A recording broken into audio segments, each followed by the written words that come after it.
Dis donc Géraldine, on aperçoit une tour derrière la cathédrale. Tu crois qu'on peut monter en haut de cette tour? Allez, viens, je t'emmène gravir les 285 marches de la tour Boyer.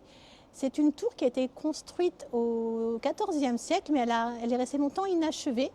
Faute de financement, il va falloir attendre un évêque qui s'appelle Jean Boyer et elle sera achevée en 1528. Alors apparemment, il y a des statues sur la façade de cette tour et elles représentent qui ces statues? Alors tu vas voir différents niveaux avec des statues. Il y a des grandes statues qui représentent des patriarches, des prophètes, des apôtres. Quand tu es en bas, tu peux apercevoir Saint-Pierre qui est reconnaissable avec ses clés, ou alors Saint-Jacques le Majeur qui est reconnaissable avec sa coquille. Et en plus, Nevers est sur le chemin de Saint-Jacques entre Vézelay et Saint-Jacques de Compostelle. Tu vas aussi voir des gargouilles, je ne sais pas si tu les vois, mais elles sont assez reconnaissables. La gargouille a à la fois un côté décoratif, mais aussi un côté fonctionnel.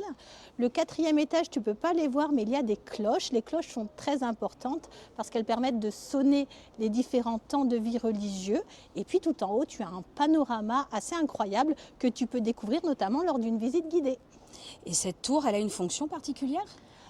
Alors elle a une fonction, mais surtout elle est symbolique. Elle permet de faire le lien entre la terre et le ciel. Au Moyen-Âge, on pense que plus on est haut, plus on est près de Dieu.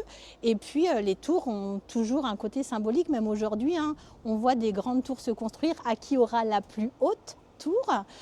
Et c'est un signe de puissance, de pouvoir. Et à Nevers, on a un autre lieu avec une tour qui est peut-être moins haute, mais qui a aussi des cloches, c'est le beffroi, qui est aussi un symbole de puissance, non pas une puissance religieuse, mais une puissance civile. Et le beffroi, si tu veux, je t'en parle une prochaine fois.